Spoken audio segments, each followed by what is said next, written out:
Hi, it's Lauren Abrams from 52 Weeks of Hope, and I'm so excited that I have Valerie and Latha with us live today. It's this week's episode. If you're watching the recording, welcome.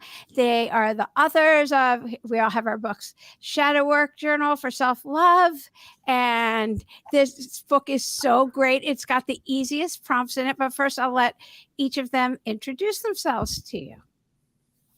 Hi, everyone. My name is Latha Jay. I'm a spiritual manifestation coach and content creator on Instagram and TikTok. And I co-authored this book with the incredible Valerie Inez. Hello, everybody. I am Valerie Inez. I am an intuition and psychic development coach, as well as a shadow work guide. And yeah, I'm so excited. I'm so excited. I feel like I'm on live TV. What does it feel like? It's a vibe. We love it. Yeah, definitely. And the episode is so good. It's called Step Into Your Magic, exploring the transformative power of shadow work with the two of you. Ooh. And so first, let's talk about what shadow work is for anybody who was like me, because this is what they did. They had to explain it to me. And that it's not just a trendy term. It's how to get rid of all that muck. And I apologize for calling their work muck, but that's what it is. It's getting rid of all that junk. And it's esteemable. I was taught how to get self-esteem is by doing esteemable acts. And this is an esteemable act for yourself by working through this. It's an act of compassion, self-compassion. So go ahead. That's a good way to put it. The muck, I often kind of relate to it as sludge. You never want like sludge in your pipes. The water flows better when the sludge is out and you got clean pipes. And this is kind of that. You're doing the roto-rooter work of, really getting past some of your limiting beliefs, things that have been holding you back, things that have been blocking you. A shadow in general shows up in our life as a projection, what we're projecting on other people, our own limiting beliefs as triggers, when something happens and we just kind of snap those triggers. And also in these cycles of, things that we see in our life that are happening again and again and again. And we're just like, it's the same stuff that's happening different day. It's the same crappy boss, completely different job. It's the same, relationship issues in our fourth relationship.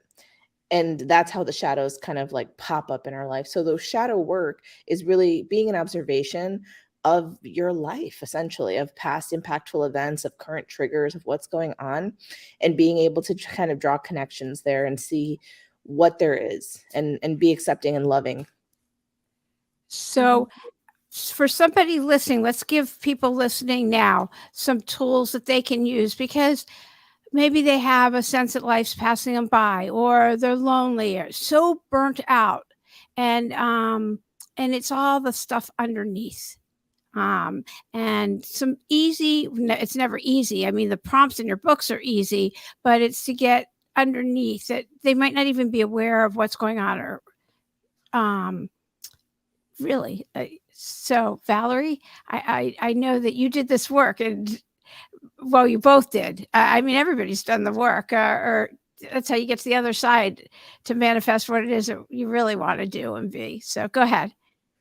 I like how Latha said sludge, because it really does look, the energy does look like sludge. When I do energy work with my clients after we do shadow work, it looks like sludge coming out of your body and rocks, just all the blockages and debris just coming out. And it's so wild that she said that, because it does look like that. Okay, so I'm going to give you an example about me and my own life, about my own shadow. So let's talk about relationships for a moment, and let's talk about having the same relationship with a different person, right? And we see those patterns over and over again. So there is a level of self-awareness that needs to occur in order to see your shadow and know what needs to be worked on.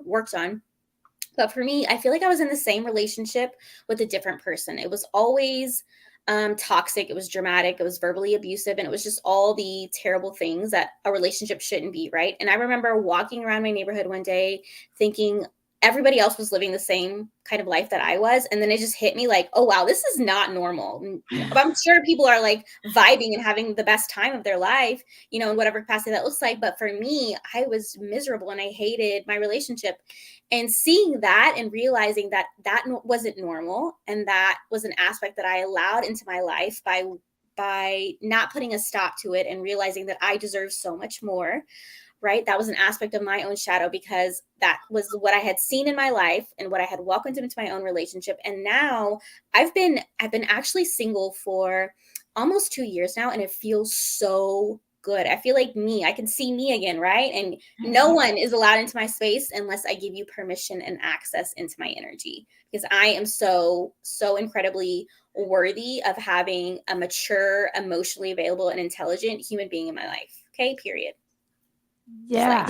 This is and Latha, you manifested your husband. Yes. And goals it's right there.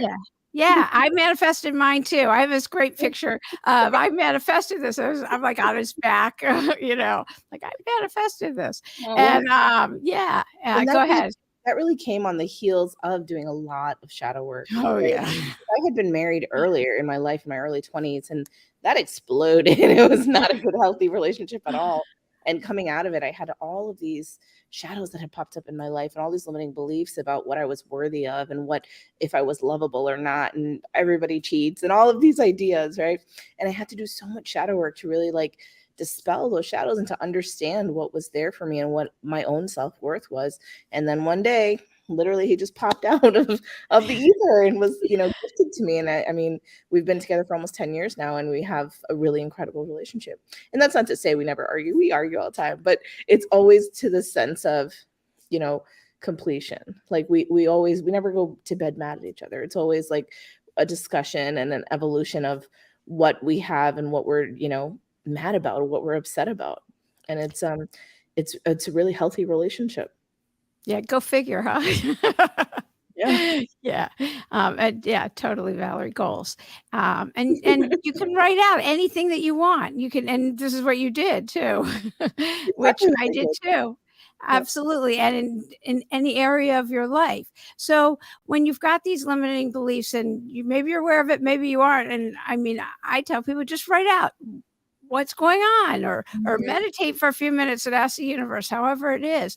But you've got really good prompts in your book here. I just opened it up. Holiday memories, or bravery. Did someone think, I just opened randomly, and the mirror high five, or looking in the mirror and saying, I love you. And I know it's not easy, but that's such an easy thing to do right away. It's not easy. And I talk about it all the time. I felt like an SNL skit when I first did it, and it's been decades that I've been doing that. So go ahead. Some of the prompts, like in the back of the book, so the book's really written in 3 different ways, right? The first is explaining what shadow work is. It's like a buzz term. People talk about it all the time, but then there's so many people that are like, what is this? So we took some time to really explain that. Then the second part is all about exercises that you can do to really complement your shadow work and take it deeper and allow you for that level of self-care.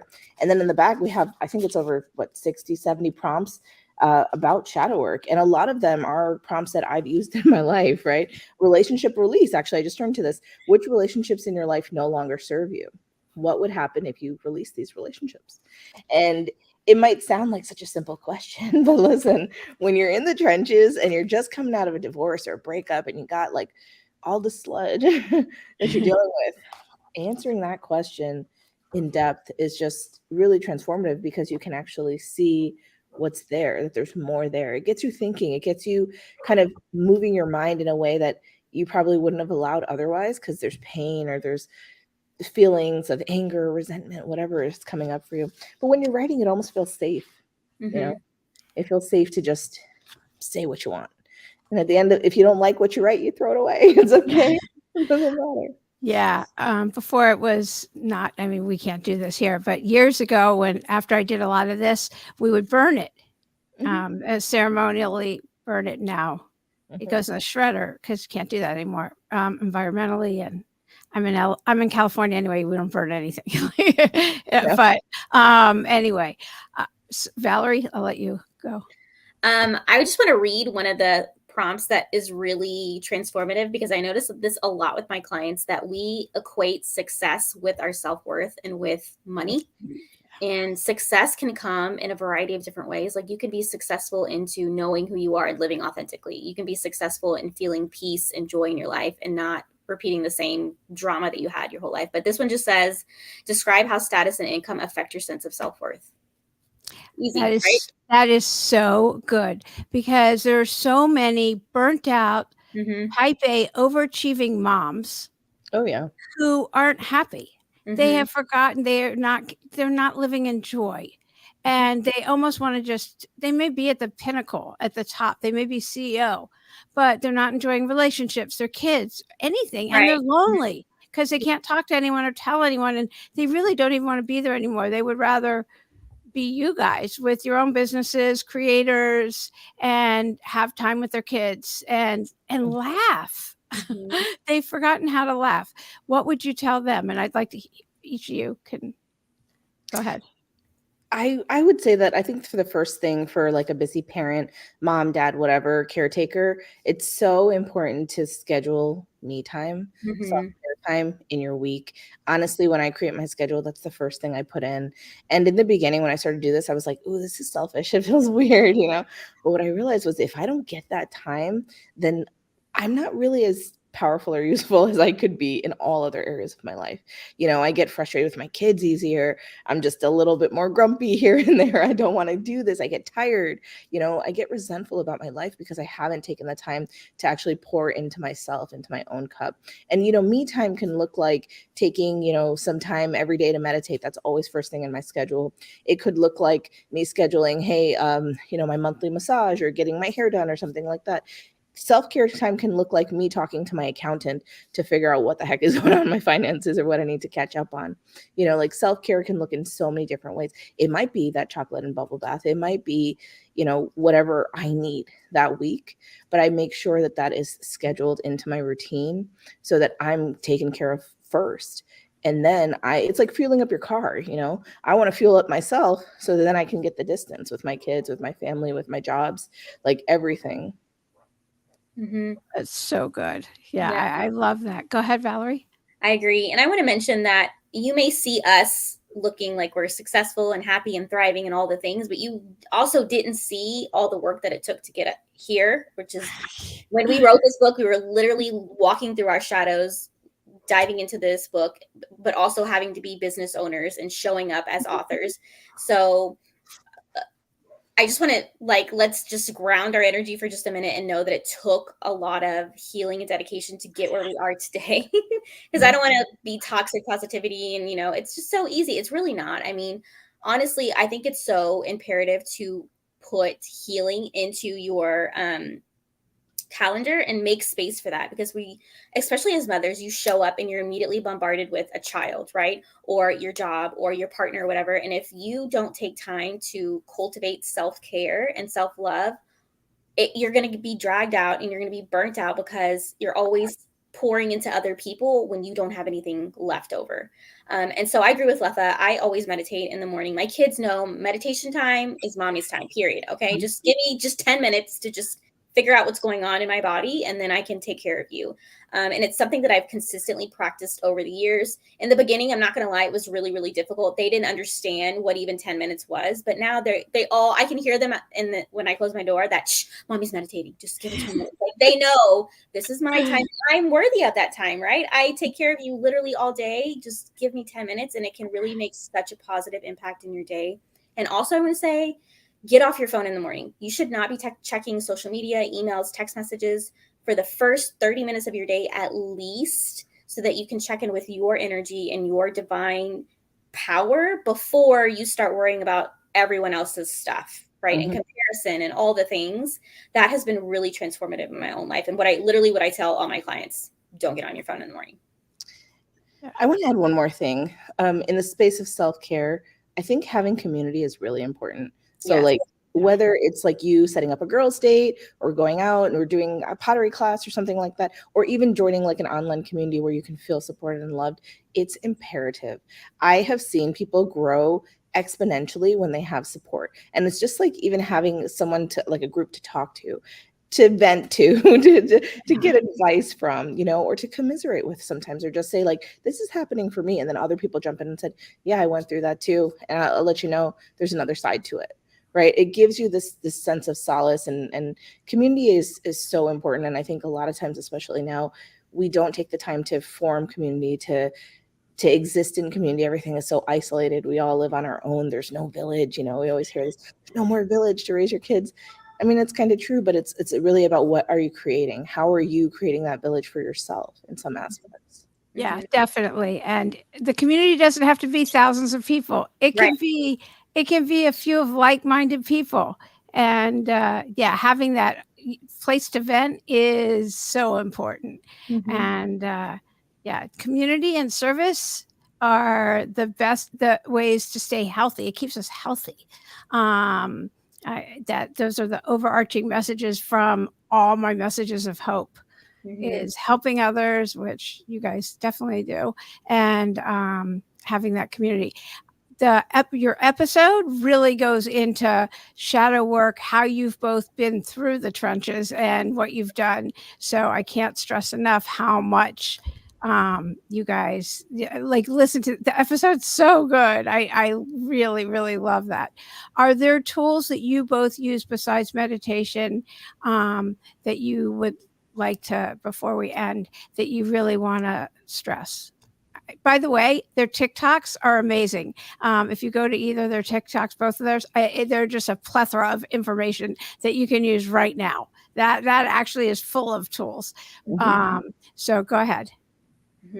Each of you. I'm going to do energy work, grounding your energy every single morning, shielding and protecting your energy. If you're somebody who's highly sensitive, coming and centering yourself and coming back into your heart space. And I think so many of us are constantly up here in our minds, are worried about all the things, but just coming back into you and remembering who you are can be so powerful. It really is so wild to see people go from feeling disassociated, lost, and anxious to, oh, wow, this is what my body feels like. It feels amazing here. And just having that foundational practice can really be such a positive impact in your life. 100%.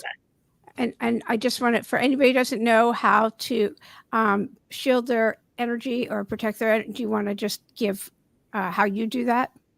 Something easy that you can do is just imagine that you have a shield, like a bubble around you and protecting your energy, and just affirm, my energy is safe and protected. Everyone else's stuff does not belong to me and stays out there. It's something super easy, and just bringing your awareness to actually feeling the energy, seeing the energy, or at least knowing it's there is super powerful. Okay. Yeah.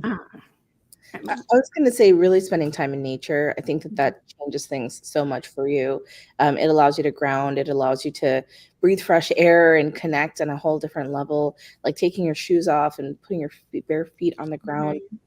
Just literally being around trees. And I know that's hard for some people that live in the city or in metropolitan areas, taking a weekend away and going into the woods and just being there, that's doing deep work, but you're just like literally existing in a peaceful environment. It can be monumental, and connecting with nature is everything. Yeah.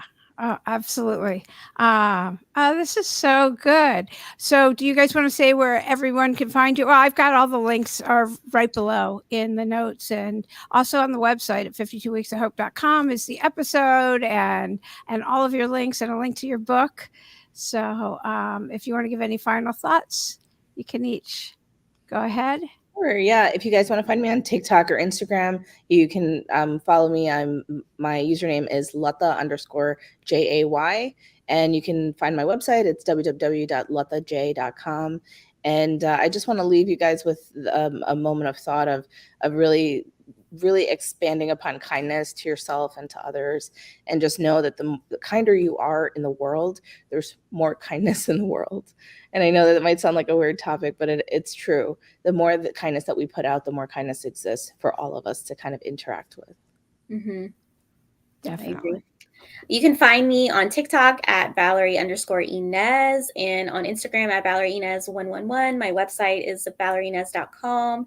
And I'll leave you with this little tip of information that you are worthy for everything that you desire in life. You are completely worthy, no matter who told you you weren't, or no matter how you feel, you are always inherently worthy of all of it. Yeah, that reminds me, whatever you tell yourself, you're right. So look for the good, definitely. Oh, this is so great. And it's so much fun to see you guys again. And if you're listening to the recording, we're so happy to have you listen, and be sure to follow all of us Thank you so much. Thanks, everyone. Thank you. Bye.